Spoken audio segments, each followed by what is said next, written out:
What's up, Block fam? Go! Anyways, what's up, Blockheads? Headed to Plant Street for lunch. Gonna sit down for a bit of a business meeting, taking the live wire. So I posted up whenever I got the live wire originally, saying that, you know, I've got it for a week.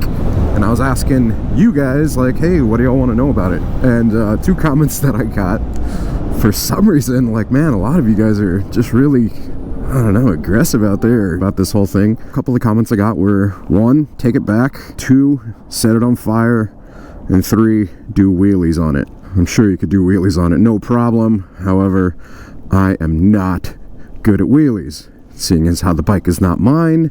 Even if the bike was mine, it's a $30,000 motorcycle, and I don't exactly want to do wheelies whenever I'm not good at them on a $30,000 bike.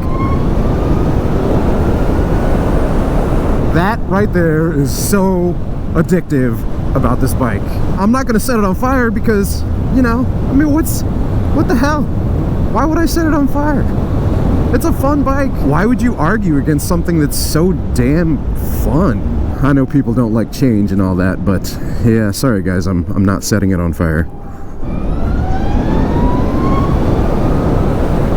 And I am gonna take it back, but at the end of my little loaner period, which, you know, like I said, is about a week. But I do kind of have a confession to make with having had this thing for a few days, and confession, it might be one that y'all might not like too much.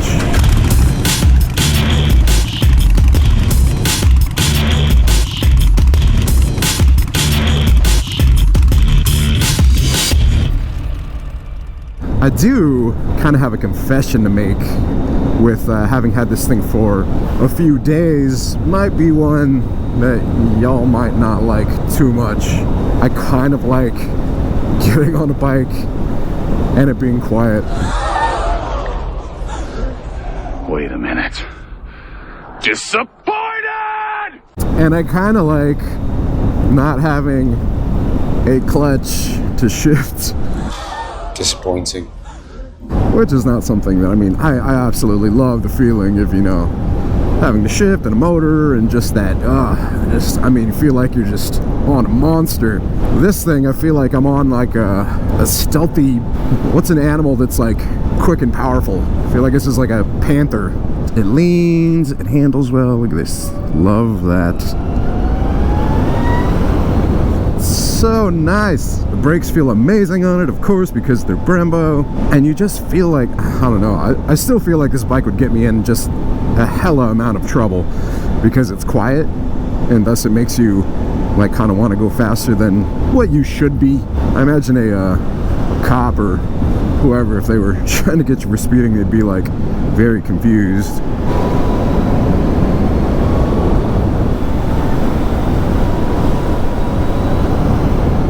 But yeah, man, this bike is just so damned fun.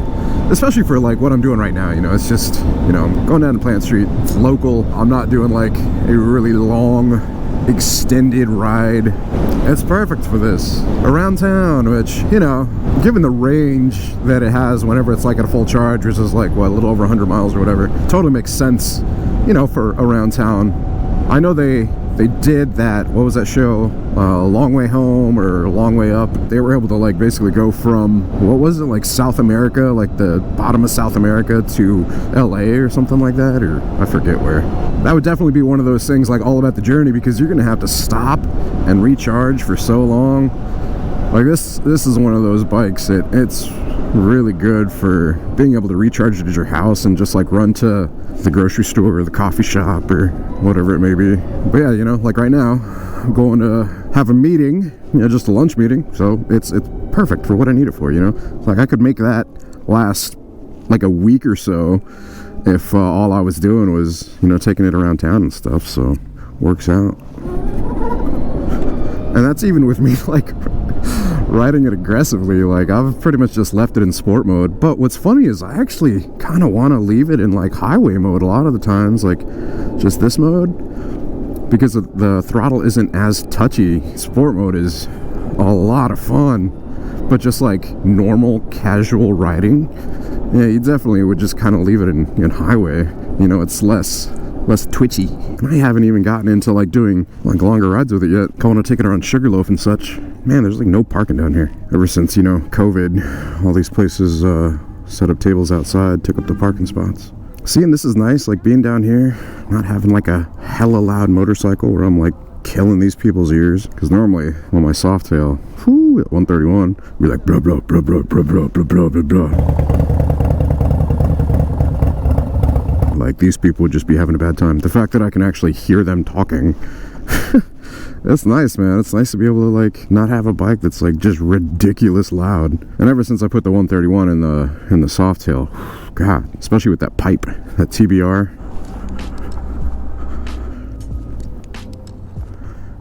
Bam, park right there. All right, motorcycle, don't go anywhere.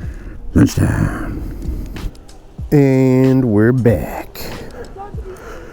All right, and we are off. Good meeting. Yep, you got enough space, bro? A big old long truck.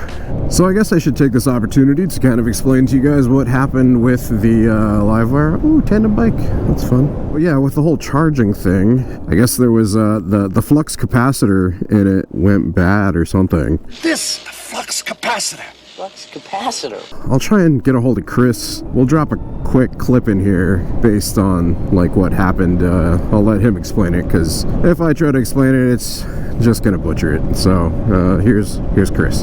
In one of the videos that the viewers have seen is the electrical issues that I had there in the very beginning. For the viewers' sake, if you would be able to elaborate on what happened and what was remedied, and I mean just overall like what happened. Your OBC, which is the onboard controller, it stopped working. It no longer controlled the way it was supposed to. Let's just put it this way. The circuit board in the middle, or the motherboard that's supposed to control signals and grounds, stopped controlling signals and grounds. When you tried to charge it, it was essentially shunting straight to ground. We have had an update, a software update to the OBCs, which is, I believe, supposed to correct these issues. Yours happened to have the update in it, but it still had an issue. It was a hard part issue. You know, it wasn't a software issue. I guess that's explanation enough. There you guys go, straight from the Master Tech's mouth. 24 years experience. Chris, sick wide glide. Here we go again. Sick wide glide. That's Seminole Harley-Davidson. Here we go again. Let's hit him up. There's his screen name. So yeah, that's what happened. Got it back, and so far so good. I have been able to charge it up once. However, in that charging session, it did trip the breaker for my garage. I feel like I read or saw somewhere, or somebody told me that you're supposed to basically have its own like dedicated like circuit. Now the one that I have, it shares like with a fridge. I don't know if like the compressor kicked in. It's a mini fridge though. It's just like the fridge that's in my garage. It's a good spot for a photo. Oh look, snow.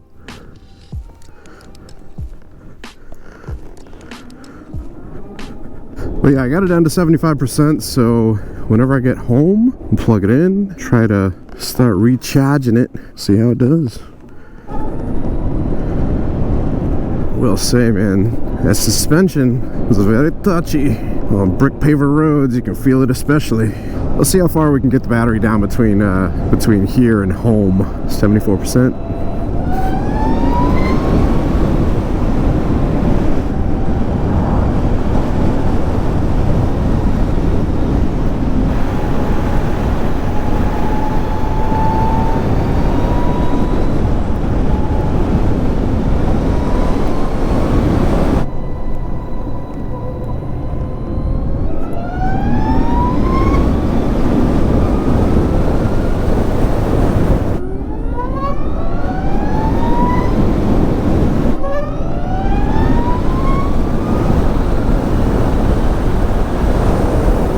Alright, back home.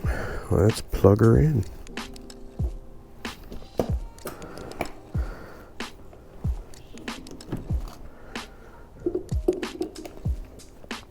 It's gonna give us a ETA, about 4 hours and 3 minutes. Alright, so we'll come back and we'll check on it in a little bit, see where it's at. Hopefully it hasn't tripped the breaker. later. All right, guys, so we are charged up. We're at 100%. We've got 110 mile range. Just got done charging it. Took the charger out, put it back in the seat. There we go, 100%.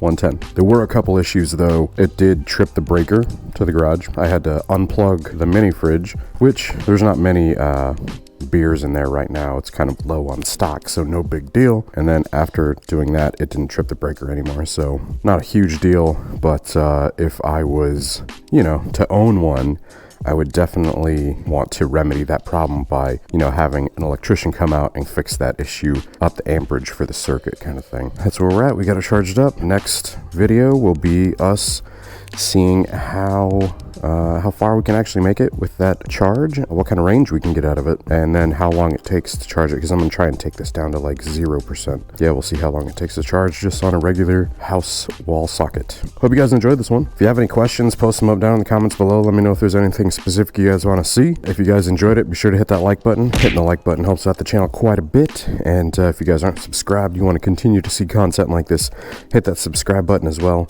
Hit the bell icon so it sends you notifications of future uploads and activity. And until next time, ride safe, stay vigilant. Catch you guys in the next one. Peace.